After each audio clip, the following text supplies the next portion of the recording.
Matt Damon and Ben Affleck shot to stardom with their 1997 film Good Will Hunting.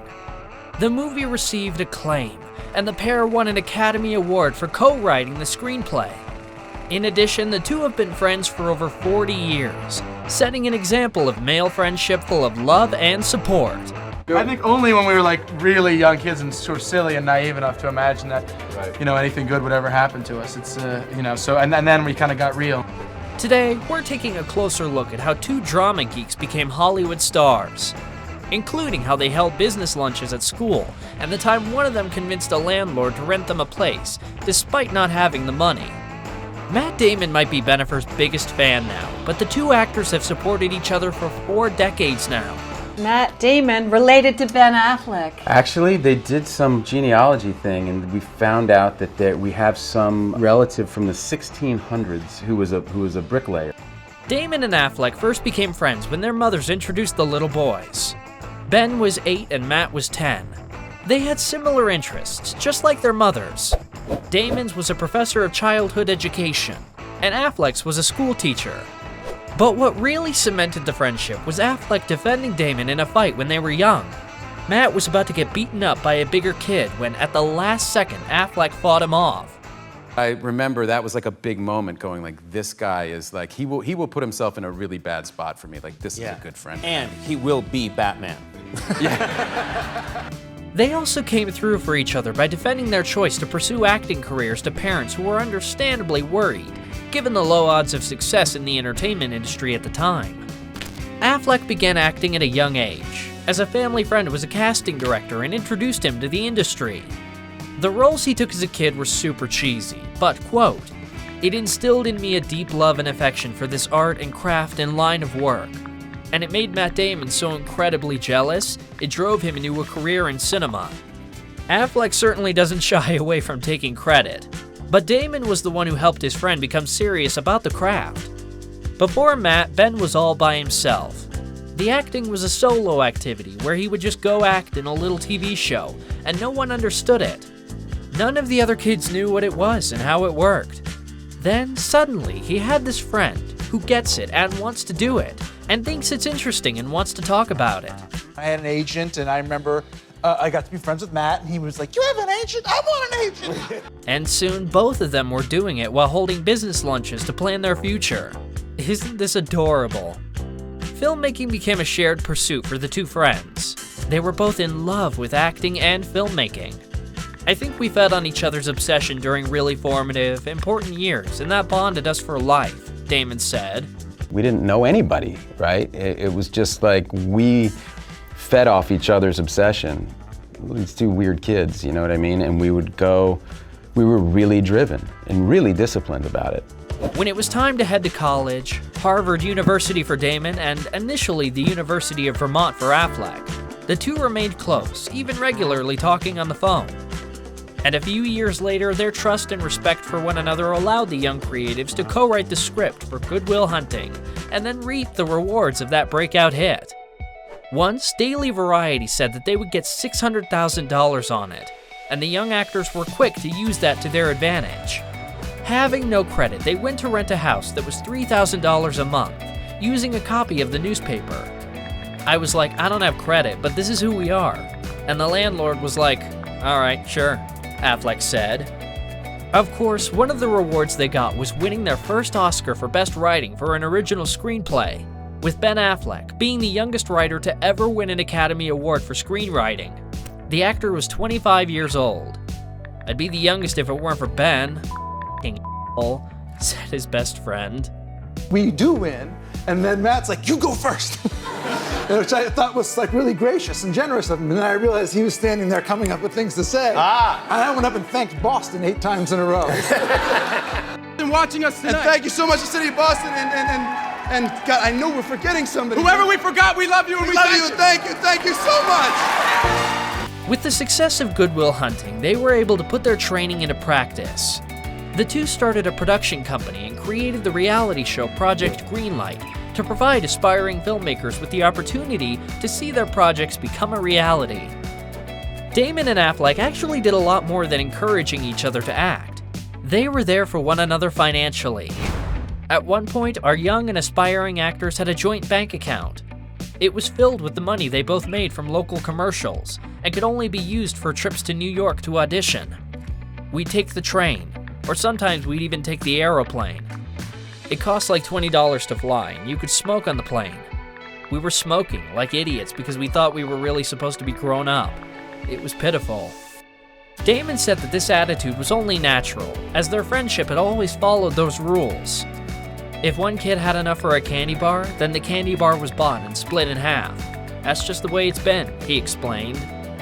After they moved on from being kids shooting commercials to trying to survive on their own as struggling actors, Damon and Affleck still pooled incomes. If one got a role, that money was available to the other until the next part came in. Apart from actually doing the work to achieve their dreams, the two would have fun through life's highs and lows. Growing up, the boys had fun playing Little League or Dungeons and Dragons. Later on, they'd hang out in Harvard Square. Isn't it beautiful and vibrant and full of life? When they were older, Damon said they'd usually end up at the same bar every night with the same people telling the same old jokes. Despite the usual endeavors, the pair enjoyed their time as struggling actors. We didn't have the kinds of fears you have when you get into your 40s if you haven't got to where you want to go. They were in their 20s and they had a blast. My mother asked me one day, well, what is it that you want, Matthew? What do you? And I said, look, all I want is to walk down the street someday and have people say, there goes Matt Damon, the best that ever was. And being successful Hollywood stars hasn't kept the two from indulging in the same camaraderie. In the humorous promotional video to raise money for a charity that offered the chance to go on a best friend double date with them, Damon teased his bestie. Or the fact that Ben's left eye twitches every time you say the word Gigli. This was a reference to the 2003 movie, co-starring J-Lo, whose romance with Affleck received constant tabloid attention. That became a notorious flop. Damon also told Affleck that Pattinson took your job, referring to Rob's take on Bruce Wayne in the upcoming Batman movie. Or back in the mid-2000s, when Affleck was hosting SNL and said, I can't seem to recall which Chekhov play The Bourne Supremacy is based on. Referencing the Jason Bourne film series, in which Damon starred as a CIA assassin for over a decade. Decades are passing by and they continue to encourage and respect each other's work. Damon said he'd love to be directed by his friend. However, he explained that Affleck tends to keep his best roles close to home. Who wouldn't? He's a brilliant director, but the problem is that he always gives the best parts to himself. So until he starts including the rest of us, I think we just have to go watch him be great in his movies. So Mr. Affleck, we'll be waiting for you to give a decent role to your best friend. The pair has also remained close as they made the transition from single life to married bliss. Affleck might have missed Damon's City Hall wedding back in 2005, but he later attended his vow renewal. Their families, along with Affleck's younger brother Casey, have gone skiing together. For a time, they were even neighbors when Damon moved into a home on the same street as Affleck in Pacific Palisades, California.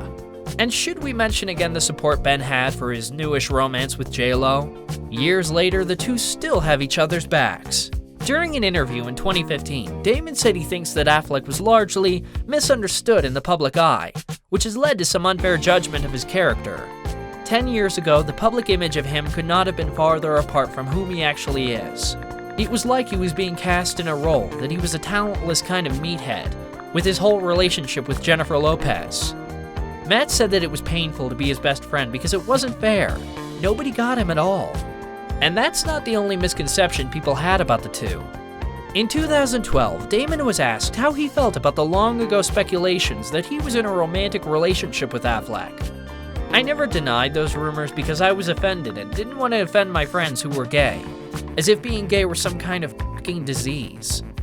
It's like being close and supporting each other can only mean one thing: romance. When Damon received the 24th American Cinematheque Award in 2010, Affleck and his then-wife Jennifer Garner were there to show their love and support. Garner even made a joke about the two, saying, "Ben is half of one of the greatest love stories ever told. The actual prototype for the great Hollywood bromance. Here's proof that love is alive and well in Hollywood, at least for my husband's darling husband, Matt Damon. And when things turn sour, they can always count on each other. including when Affleck's marriage to Jennifer Garner fell apart. Matt was also a big help when Ben has struggled with addiction. I had been through so much stuff, so many ups and downs and humiliations and highs. Their bromance was officially recognized at Spike TV's Guys' Choice Awards in 2016. I think it goes without saying that this is an award Matt and I have been dreaming about since we were little boys, said Affleck while accepting the award. Even describing a perfect day without working kids, Ben said he'd like to have a nice, relaxing day watching football with Matt. However, he's not sure if that day will ever come, and he doesn't spend much time just kicking back. As for working together more, after the trailer for their latest film, The Last Duel, premiered in July, Damon said he hopes to collaborate with his BFF again as the years go on, mainly because they've got better at time management. Back in the day, we didn't have deadlines because nobody cared what we were doing. Now it's a little more structured, right? Like, let's write from 10 to 2, because we can drop the kids off and then we can pick the kids up. We can kind of build it around. We actually have lives now, which is nice. Right. Finally. Well, we're looking forward to their next creative adventure together while gushing over this decades-long friendship full of love and support. That's all we have for you today, Juicers. As always, thanks for choosing us. Spread the word and don't forget to subscribe and click that notification bell for more celebrity stories that will make you feel all the feelings.